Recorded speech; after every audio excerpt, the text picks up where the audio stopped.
If you have not seen this video, you need to watch it. And then we're going to talk about it in the comment section. And you let me know what you think, because like, oh my God. Like, a major Tyson beef plant, which employs 1/3 of a small rural town in Nebraska, is closing because of Donald Trump's policies. 3,200 people in the city of 11,000 are about to lose their jobs. Tyson is also planning to cut 1 of 2 shifts at a plant in Texas, taking away 1,700 more jobs. This will reduce beef processing capacity nationwide by 7 to 9%, causing a dramatic ripple effect. Prices may not increase instantly because all of the cattle preparing for slaughter will still be processed at a different plant, but in the long run, beef prices may continue to climb even higher than the current record highs. Losing a major buyer of cattle and increasing imports from Brazil, which already accounted for 24% of the beef brought into this country, only adds doubts to how profitable the U.S. cattle business might be over the next several years, meaning it's a lot less likely for American ranchers to commit to raising more animals. These America First policies really don't seem to be putting Americans first. The fact American ranchers don't want to invest more into cattle right now is going to keep supply low and costs high. This situation really shows how tariffs land directly on working families, rural towns, and grocery bills across the entire country. So I'm wondering what you're hearing now from people there about the impact of this closure. It's completely devastating. This is a town of about 11,000 people, and 3,200 are losing their jobs on January 20th when the plant that you see behind me closes. I talked to one worker who said that this was like dropping a bomb in the middle of this town that sent ripples of fear, anxiety, and agony through every corner of this city. Workers tell me that you can see the fear and the anxiety in people's faces inside the plant that you see behind me right now. They're still working knowing that the day is coming when this plant is going to close.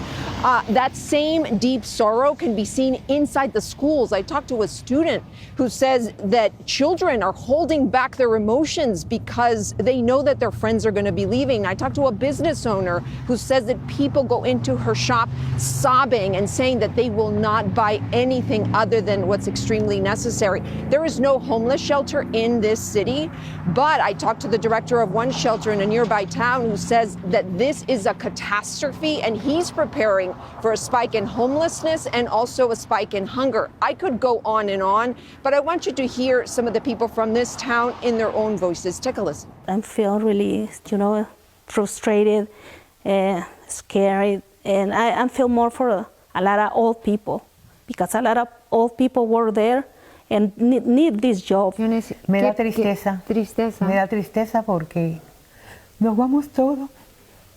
She says that she's very emotional because she says that her town is going to turn into a ghost town when Tyson closes. Do you feel like you're going to have to close down your business? Usually, yes. You think you might have to close?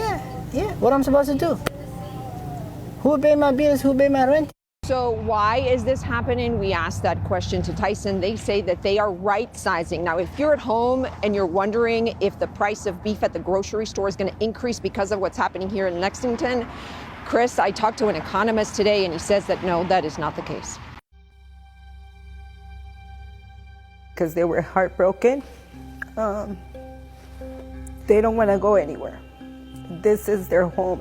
The Tyson plant gave us notice of a layoff procedure warn notice over a week ago. They'll be closing their facility as of January 20th, impacting 3,200 individuals for the community of Lexington. The general mood of the individuals coming in for our services, of course, is anxiety. What do I do next? Will I have a job? Where do I go? And what do I do from here? Tyson workers make up about 3,200 of the population of 11,000 of Lexington. And so they have a great impact upon the culture, schools, and everything that a community is comprised of. We just hardworking people. What we do is go to work, come to church. That's all we do here.